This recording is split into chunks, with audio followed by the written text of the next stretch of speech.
अस्सलाम वालेकुम जी नाज़रीन, उम्मीद है कि आप सब खैरियत से होंगे। मैं हूं इंजीनियर मोहम्मद यूसुफ और आप सब देख रहे हैं माइनिंग इनसाइट यूट्यूब चैनल। आज हम डिस्कस करेंगे कि क्रिटिकल मिनरल्स क्या होती हैं, वो क्या क्राइटेरिया होता है कि किसी मिनरल्स को क्रिटिकल मिनरल्स में शामिल करने का, क्रिटिकल मिनरल्स की इम्पोर्टेंस क्या है और क्या हर कंट्री की क्रिटिकल मिनरल की लिस्ट एक जैसी होती है या मुख्तलिफ होती है। अमेरिका की क्रिटिकल मिनरल्स की लिस्ट में कौन कौन से मिनरल शामिल हैं और हाल ही में अमेरिका ने कौन सी मिनरल्स को क्रिटिकल मिनरल्स में शामिल किया है।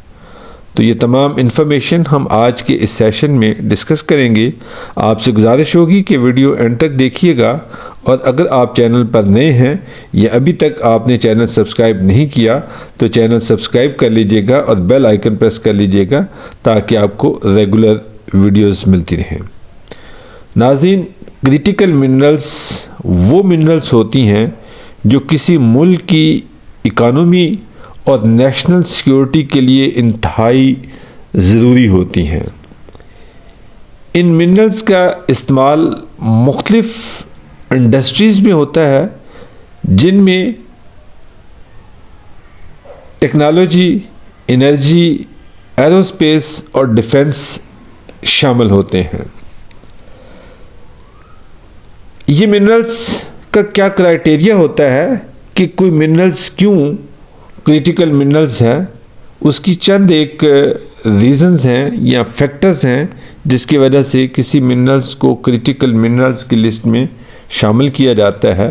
सबसे पहले उसकी इकोनॉमिक इम्पोर्टेंस होती है, दूसरे नंबर पे सप्लाई चेन में डिसरप्शन है और रिस्क है, और तीसरा जो बहुत बड़ा रीज़न होता है वो है लिमिटेड अल्टरनेटिवनेस, यानी कि उसके मुतबादल बहुत कम होता है।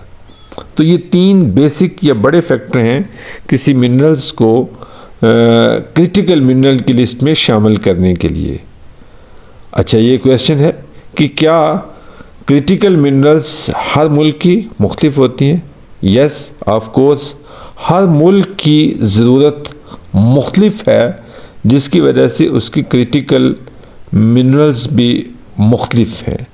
वहाँ पे उन मिनरल्स के रिसोर्सेस भी मुख्तलिफ हो सकते हैं, उस मुल्क की अपनी डिमांड भी उस मिनरल्स की मुख्तलिफ हो सकती है, लेकिन दिस इज़ कन्फर्म्ड या दिस इज़ यस कि हर कंट्री की क्रिटिकल मिनरल्स की लिस्ट मुख्तलिफ होती है। उसके फैक्टर्स मैंने ऑलरेडी डिस्कस कर दिए कि कौन कौन से तीन बड़े फैक्टर्स हैं। इकोनॉमिक इम्पोर्टेंस है, सप्लाई चेन की क्या कहते हैं वो रेगुलरिटी नहीं है, और उसके लिमिटेड सब्स्टिट्यूट्स हैं। अब हम देखते हैं कि अमेरिका की क्रिटिकल लिस्ट में कौन कौन से मिनरल्स शामिल हैं। तो 2025 की लिस्ट के मुताबिक, जो कि USGS यानी कि यूनाइटेड स्टेट जियोलॉजिकल सर्वे ने शाया की, उसके मुताबिक 60 मिनरल्स हैं जो अमेरिका के लिए क्रिटिकल मिनरल्स हैं, या उसकी क्रिटिकल मिनरल्स की लिस्ट में 60 मिनरल्स हैं, जिसमें कॉपर है, यूरेनियम है, रेयर अर्थ एलिमेंट्स है, lithium, cobalt, nickel, zinc, tin, graphite, titanium, manganese, aluminium, silicon, phosphate, potash, silver, boron, lead और मेटलर्जिकल कोल शामिल हैं। हाल ही में अमेरिका ने मेटलर्जिकल कोल को भी अपनी क्रिटिकल मिनरल्स की लिस्ट में शामिल कर लिया है और 10 मिनरल्स को और ऐड किया है। ठीक है जी, लेकिन जो ज़्यादा इम्पोर्टेंट है कि उन्होंने कोल को भी अपनी क्रिटिकल मिनरल्स की लिस्ट में शामिल कर लिया है, और ओवरऑल 60 मिनरल्स हैं जो अमेरिका में क्रिटिकल मिनरल्स हैं। अब हम देखते हैं कि पाकिस्तान में ये मैक्सिमम मिनरल्स अवेलेबल हैं।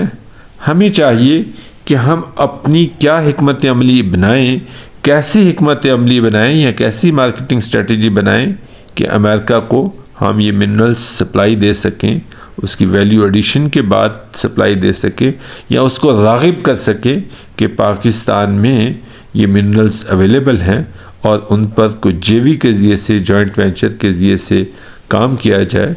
और अमेरिकन बहुत सारी कंपनियां इंटरेस्टेड हैं पाकिस्तान में जॉइंट वेंचर करने के लिए, क्योंकि उनकी बहुत बड़ी रिक्वायरमेंट है। ख़ास तौर पे क्रिटिकल मिनरल्स की जो लिस्ट है वो तमाम को अमेरिका में बहुत बड़ी ज़रूरत है। मुझे उम्मीद है कि ये वीडियो आपको अच्छी लगी होगी। मैं अगेन ये गुजारिश करूँगा कि चैनल को सब्सक्राइब कर लीजिएगा, बेल आइकन प्रेस कर लीजिएगा ताकि आपको रेगुलर वीडियोस मिलती रहें।